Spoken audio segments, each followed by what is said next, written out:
Sa kauna-unahang pagkakataon, idinaos po ang Mabuhay International Festival sa Edmonton, Alberta. Libo-libong kababayan at mga Canadians ang dumagsa at nasaksihan ng iba't ibang palabas na tatak Pinoy. Narito ang report.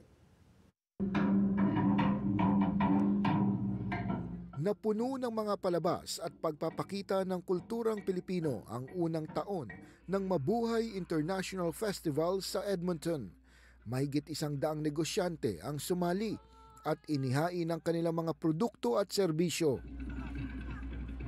Food trucks na nag-offer po ng mga yung traditional Filipino foods like tusok-tusok, halo-halo. Yun po yung talagang pinilahan ng araw na yun na talaga namang naging successful po. And at the same time, marami po tayong mga Pilipino na nagtulong-tulong and nag-perform po, na nag-showcase ng kanilang talents through cultural performances. Gusto sana natin na yun maging platform para makita ng mga kabataan na yung galing ng mga Pilipino sa pag-perform.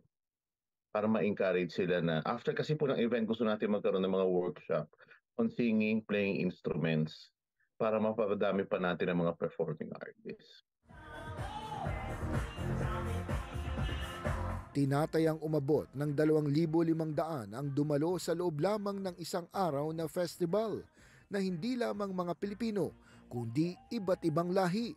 Talaga namang nakita namin na may percentage ng iba't ibang nationality na dumalo at nakisalo sa amin. They went, nagstay po sila para mag-zumba, kumain, tinikman nila yung mga pagkain natin mga Pilipino. And may mga nag-approach pa sa amin na this is so much fun, talagang na-appreciate po talaga nila yung event natin. In the years to come, hopefully it could be a 2 days event. We would like the companies to come there. Like yung mga employers, then they send their HRs and recruiters. Why? Kasi gusto natin i-showcase yung galing ng mga Pilipino sa pagkanta, pag-MC, pagsayaw, pag-perform.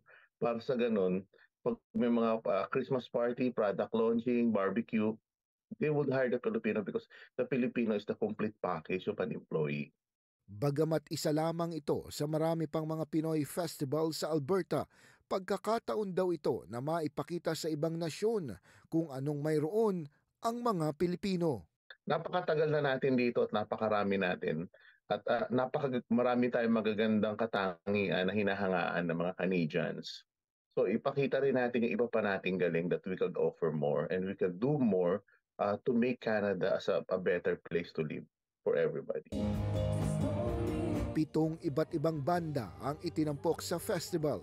Nagkaroon din ng Zumba at marami pang cultural performance.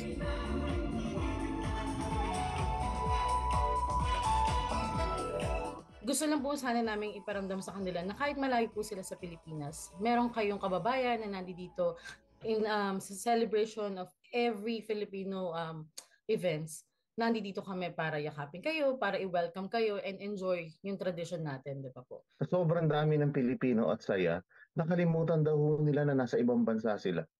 Dahil ang tugtog, ang pagkain ng mga tao, sobrang libo yung mga Pilipino. Nakalimutan nila na nasa ibang bansa sila at dayuhan sila. Na-feel nila parang, nasa Pilipinas ba tayo? Nakalimutan daw po nila yung homesick. Sa 2025, pinag-aaralan na kung gagawin 2 araw ang Mabuhay International Festival. Mahirap man pagkaisahin ng Pilipino pero pwede po tayo magtulungan at magmahalan para we can all grow together and because the Filipino become a global citizen. So even though we're everywhere, anywhere, we can still be a Filipino and love and help each other. Ang naging suportaan nila ng mga kababayan, nagbigay inspirasyon sa mga organizers na lalo pang pagandahin ang susunod na edisyon nito sa isang taon.